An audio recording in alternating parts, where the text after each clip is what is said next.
Hey guys, welcome to the Hope That Heals You with me, Marie Nazria, where I talk about anything and everything that's coming up in my life and the people in my lives.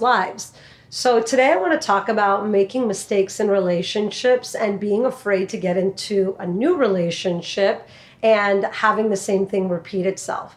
It's been coming up with so many people in so many different ways, and the way I like to navigate that is the first thing you need to do when you get out of a toxic relationship is you need to sit with yourself. You need to understand how you got to where you got. And this isn't like a self-loathing moment. This isn't I can't believe I put up with it moment. Like, we have those, they're fine too, they're completely normal. The reality is we need to get to the point. Why, how did this happen?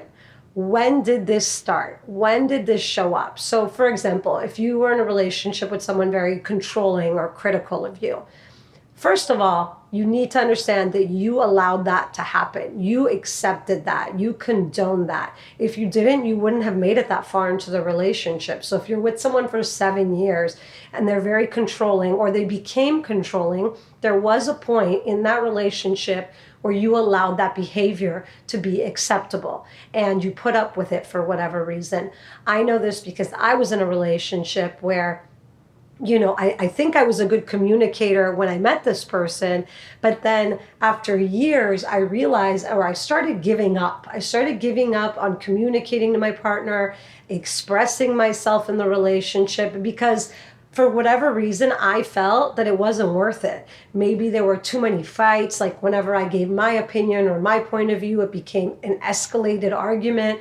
So what happened was I started to stop expressing myself. I started to not communicate my needs, my feelings, my wants. And in the end, it was horrible. But not for 1 second did I think that my next relationship is going to be like this. I thought to myself, this cannot happen again. So acknowledging the traits of your partner, also your own, that do not work for you and making those adjustments. So moving forward, I'm going to be a great communicator. I'm going to express my feelings. Also, I think it's really healthy to tell your partner at some point, hey, this didn't sit well with me. I really need to communicate my feelings. You communicated yours, etc.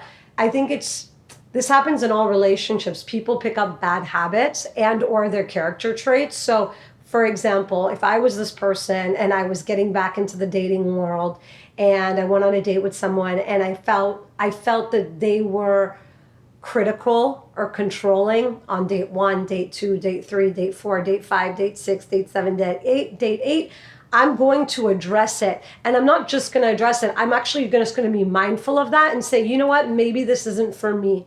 Or say, hey, I don't really like this controlling behavior. It doesn't work for me. Sorry, wish you the best of luck.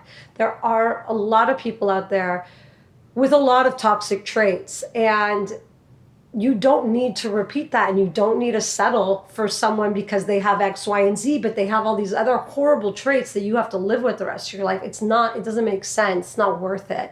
So I invite you to be very mindful of and take accountability for how you allowed this person to control you. You allowed this person to criticize you. You allowed this person to make you feel that you shouldn't express yourself. Like, this is on you. This has nothing to do with the other person. So many people have bad traits, and you can either be aware of like yourself and what you're willing to give up or sacrifice, or not at all.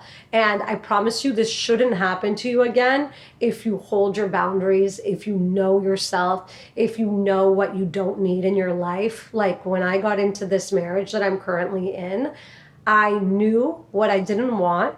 I knew what I needed, and not even 100%. And I wasn't willing to sacrifice or budge on those things. I was willing to communicate, compromise, etc., but not budge. And the quality of my relationship today versus the last relationship I was in is insanely different. And it's better. It's positive. It's healthy.